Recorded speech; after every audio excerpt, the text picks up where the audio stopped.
Et si tu es inquiet ces temps-ci, les premiers versets qu'on va lire dans le défi lecture de la Bible, de l'aurore au crépuscule, sont pour toi. Et puis je t'invite à rester carrément, même jusqu'à la fin. Si tu ne sais pas c'est quoi, on lit la Bible de la Genèse à l'Apocalypse, 10 minutes tous les jours. Et là, on vient de commencer le Nouveau Testament. On est dans le livre de Matthieu, donc n'hésite pas à nous rejoindre. Merci Seigneur, vraiment, parce que tu es celui qui parle au cœur, Seigneur. Tu es celui qui nous connaît personnellement. Merci Seigneur pour ta grâce, pour ton amour. Merci encore pour tous ceux qui sont avec moi dans ce défi. Aide-nous à arriver jusqu'au bout ensemble et bénis chacun d'eux, Seigneur, dans leur situation personnelle et aide-nous à comprendre et mettre en pratique le passage qu'on va lire au nom de Jésus. Amen.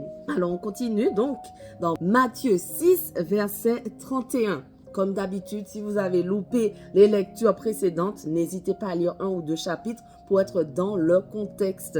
Donc Matthieu 6, 31. Ne vous inquiétez donc pas et ne dites pas que mangerons-nous, que boirons-nous, avec quoi nous habillerons-nous. En effet, tout cela, ce sont les membres des autres peuples qui le recherchent.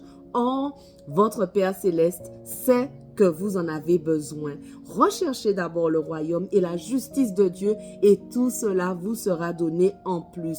Ne vous inquiétez donc pas du lendemain, car le lendemain prendra soin de lui-même.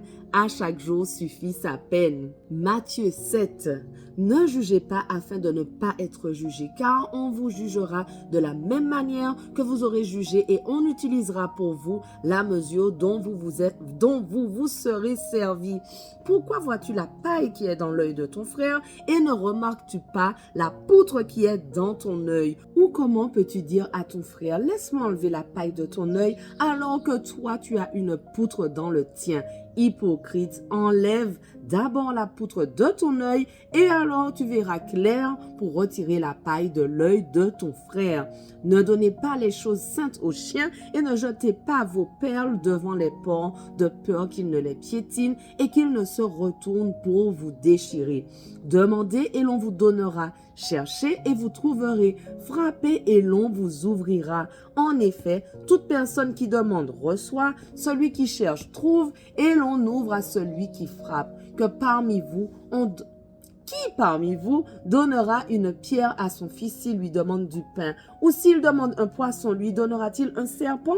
Si donc mauvais comme vous l'êtes, vous savez donner de bonnes choses à vos enfants, votre Père céleste donnera d'autant plus volontiers de bonnes choses à ceux qui les lui demandent. Tout ce que vous voudriez que les hommes fassent pour vous, vous aussi faites-le de même pour eux, car c'est ce qu'enseignent la loi et les prophètes. Entrez par la porte étroite. En effet, large est la porte, spacieux le chemin menant à la perdition. Et il y en a beaucoup qui entrent par là. Mais étroite est la porte, resserré le chemin menant à la vie. Et il y en a peu qui les trouvent. Méfiez-vous des prétendus prophètes. Ils viennent à vous en vêtements de brebis, mais au-dedans, ce sont des loups voraces. Vous les reconnaîtrez à leurs fruits. Cueille-t-on des raisins sur des ronces ou des figues sur des chardons? Tout bon arbre produit de bons fruits, mais le mauvais arbre produit de mauvais fruits. Un bon arbre ne peut pas porter de mauvais fruits, ni un mauvais arbre porter de bons fruits. Tout arbre qui ne porte pas de bons fruits est coupé et jeté au feu. C'est donc à leurs fruits que vous les reconnaîtrez. Ceux qui me disent « Seigneur, Seigneur » n'entreront pas tous dans le royaume des cieux, mais seulement celui qui fait la volonté de mon Père céleste. Beaucoup me diront ce jour-là, « Seigneur, Seigneur, n'avons-nous pas prophétisé en ton nom? N'avons-nous pas chassé des démons en ton nom? N'avons-nous pas fait beaucoup de miracles en ton nom? » Alors je leur dirai ouvertement, « Je ne vous ai jamais connu. Éloignez-vous de moi, vous qui commettez le mal. » C'est pourquoi toute personne qui entend ces paroles que je dis et les met en pratique, je la comparerai à un homme prudent qui a construit sa maison sur le rocher. La pluie est tombée, les torrents sont venus, les vents ont soufflé et se sont déchaînés contre cette maison. Elle ne s'est pas écroulée parce qu'elle était fondée sur le rocher. Mais toute personne qui entend ces paroles que je dis et ne les met pas en pratique ressemblera à un fou qui a construit sa maison sur le sable. La pluie est tombée, les torrents sont venus, les vents ont soufflé et se sont abattus sur cette maison. Elle s'est écroulée et sa ruine a été grande.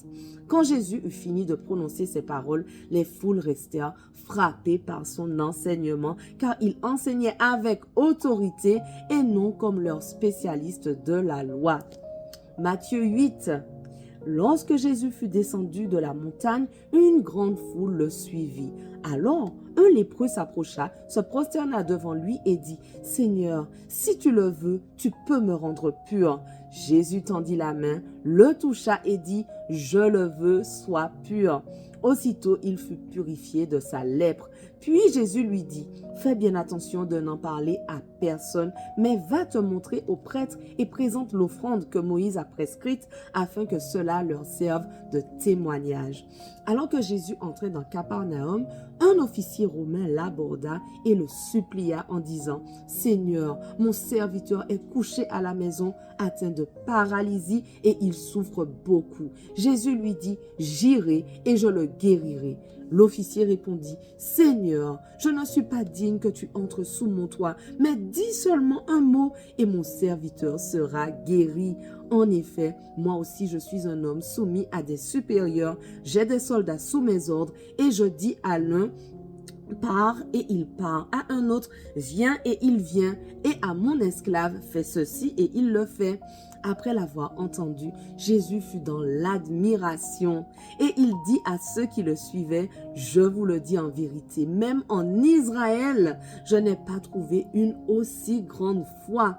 Or, je vous le déclare, beaucoup viendront de l'Est et de l'Ouest et seront à table avec Abraham, Isaac et Jacob dans le royaume des cieux. Mais ceux à qui le royaume était destiné seront jetés dans les ténèbres extérieures où il y aura des pleurs et des grincements de dents. » Puis Jésus dit à l'officier, « Vas-y et sois traité conformément à ta foi. » Et au moment même, le serviteur fut guéri.